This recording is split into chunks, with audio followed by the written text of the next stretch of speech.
अब जैसा कि आप सब जान रहे हैं कि आजकल जो है भारत या फिर विश्व के हम किसी भी देश को देख लें तो वहाँ पे जो है ऊर्जा की बहुत ही ज़्यादा मांग हो रही है और भारत तेज़ी से बढ़ती हुई ऊर्जा मांग का सामना भी कर रहा है, विशेषकर जो स्वच्छ एवं टिकाऊ विकल्पों के क्षेत्र में भी है। अब जैसे कि अगर ऊर्जा से बात करें तो ऊर्जा जो है कहीं न कहीं ये जो है हमारी जो आत्मनिर्भरता की दिशा को भी दिखाता है और कहीं न कहीं इससे ये भी पता चलता है कि कोई भी देश जितना अगर उसके पास ऊर्जा की क्षमता है, वो उतना ही ज़्यादा तकनीकी रूप से भी आगे बढ़ सकता है।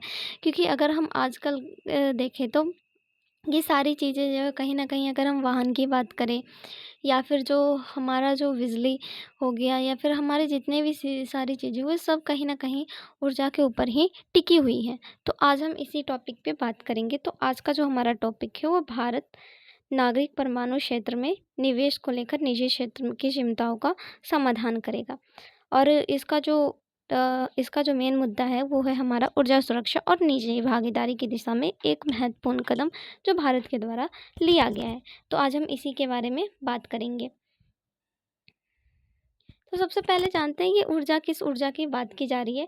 तो ये कहीं न कहीं परमाणु ऊर्जा की बात की जा रही है, जो कि एक विश्वसनीय और कार्बन रहित एवं दीर्घकालीन ऊर्जा के स्रोत के रूप में उभर रही है। क्योंकि अब कार्बन रहित ऊर्जा से बात ये हो रहा है कि आजकल कहीं न कहीं पेट्रोलियम वगैरह के उपयोग के कारण कहीं न कहीं जो है प्रदूषण बहुत ज़्यादा बढ़ रहा है और इससे जो है ग्लोबल वार्मिंग की समस्याएँ भी बहुत ज़्यादा हो रही है। तो ऐसे में जो ये परमाणु ऊर्जा है वो कहीं न कहीं एक विश्वसनीय और कार्बन रहित और जो है ये कहीं न कहीं दीर्घकालिक स्रोत के रूप में भी उभर रही है। क्योंकि इससे पहले की जो हमारी जितनी सारी भी ऊर्जाएँ थी वो कहीं न कहीं ये जो है इनका जो भंडारण था वो सीमित था।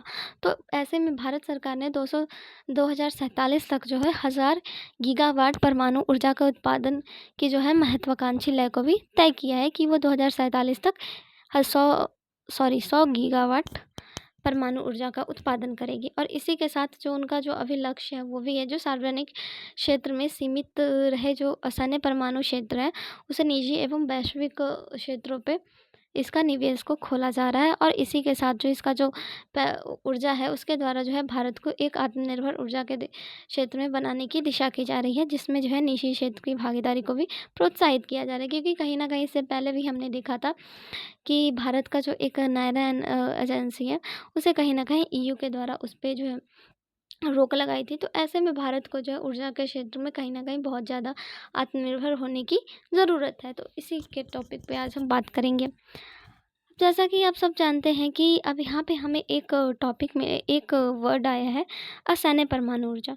तो असैन्य परमाणु क्षेत्र का जो हम कहीं न कहीं अगर अवलोकन की बात करें, अगर उससे बात करें तो असैन्य परमाणु से आशय हमारा होता है कि जो यह जो है केवल शांतिपूर्ण उद्देश्य असैन्य असैन्य से तात्पर्य है जैसा कि बिना सेना का, जो कि शांतिपूर्ण उद्देश्य एवं विशेष रूप से जो है ऊर्जा के उत्पादन, इसके अलावा चिकित्सा के क्षेत्र में, कृषि के क्षेत्र में और अनुसंधान के क्षेत्र में भी परमाणु तकनीक का इसके द्वारा उपयोग किया जा सकता है। अब इसकी जो शुरुआत है वो 1940 में की गई थी, लेकिन अब तक जो इसका जो है मुख्यतः जो सार्वजनिक, जैसे कि इसका जो वो है वो NPCIL और DE के नियंत्रण में इसे रखा जा रहा है में रह रहा था।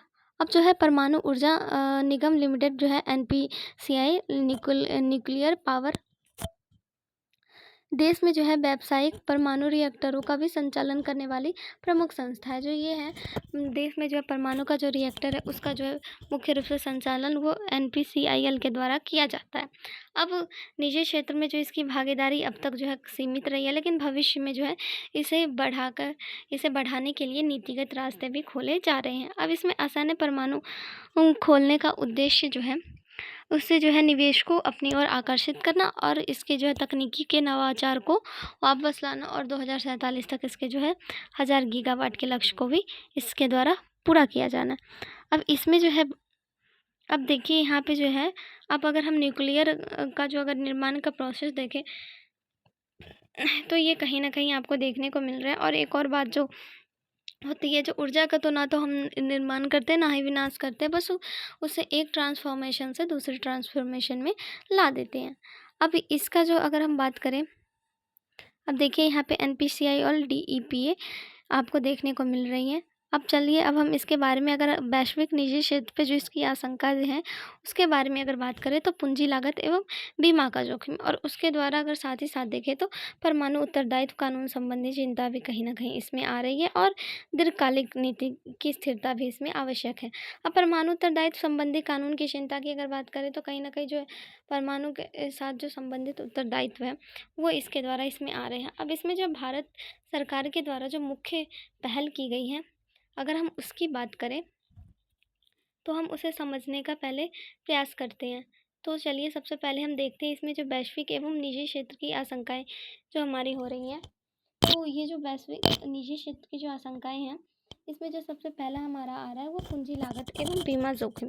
और पूंजी लागत एवं बीमा जोखिम से जो हमारा तात्पर्य है कि इसमें जो है उच्च पूंजी लागत की संभावनाएँ हमें देखने को मिल रही है क्योंकि परमाणु ऊर्जा संयंत्र की स्थापना में अत्यधिक जो शुरू-शुरू में है वो प्रारंभिक निवेश है बहुत अधिक आवश्यकता है क्योंकि जो कि एक निजी कंपनी के लिए एक आर्थिक जोखिम भी बन सकता है और इसी के द्वारा जो है बीमा दायित्व जोखिम किसी दुर्घटना की स्थिति में जो है उसे जो परमाणु उत्तरदायित्व से जुड़े कानून का भी ढांचा निजी कंपनियों के लिए एक चिंता का विषय है। इसके अलावा अगर हम बात करें तो नीतिगत एवं नियामकीय स्पष्टता अब दीर्घकालिक निवेश के लिए स्थिर एवं आवश्यक जो कि परमाणु उत्तरदायित्व कानून संबंधी चिंताएं हैं उसके लिए हो नीतियाँ भी स्पष्ट होनी चाहिए जिसमें कई देशों और कंपनियों को अभी तक अनिश्चित दिखती है। कहीं न कहीं अभी इसके कानून में भी कमियाँ नज़र आ रही हैं। अब अगर हम सुरक्षा एवं तकनीक के मानक की जटिलता की बात करें तो परमाणु ऊर्जा परियोजना में वैश्विक स्तर पे भी सुरक्षा प्रशिक्षण एवं प्रौद्योगिकी की दक्षता की भी आवश्यकताएँ होती है कि जो एक तरह से बड़ी बाधा भी बन रही है। अब इसके विपणन एवं मूल्य निर्धारक की जो ढाँचा है वो कहीं न कहीं अनिश्चित है। अब भारत में बिजली की जो कीमत है वो और सरकारी हस्तक्षेप को लेकर निजी कंपनियों को भी कहीं न कहीं प्रॉफ़िट की भी चिंता इसके द्वारा हो रही है।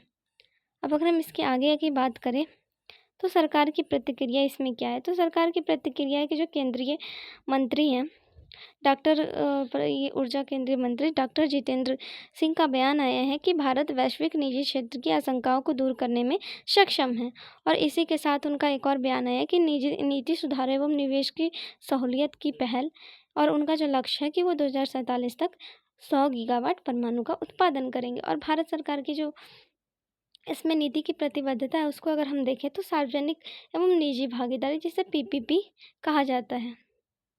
तो इसमें जो है एनपीसीआईएल जो एक सार्वजनिक कंपनी है उसके साथ जो है संयुक्त जो निजी कंपनी है उसकी अनुमति। उसके अलावा वैश्विक सहयोग को प्रोत्साहन अब इसमें जो हम इंटरनेशनल कंपनियों एवं तकनीकी भागीदारों को भी इसके साथ साझा करके खुली संभावनाएं हो सकती है। अब नियामकीय स्पष्टता भी इसमें देखी जा रही है। तो ये सारे कुछ इसमें ये हैं। अब अगर हम बात करें तो इसके जो है संभावित लाभ तो निवेश एवं प्रौद्योगिकी का प्रवाह इसके साथ अगर देखें तो कुल मानव संसाधन का विकास भी इसमें देखने को मिल रहा है। ऊर्जा में आत्मनिर्भरता और कार्बन उत्सर्जन में कमी। अब इससे निष्कर्ष क्या निकलता है तो इससे जो है भारत परमाणु ऊर्जा में वैश्विक भागीदारी के लिए तैयार है और साथ ही साथ निजी क्षेत्र में जो है भूमिका के लक्ष्य की पूर्ति भी निर्णायक है और तकनीकी और नीतिगत निवेश इन तीनों पर इसमें जो है ध्यान दिया जा रहा है। अब इसी के साथ ये भी हमारा समाप्त होता है।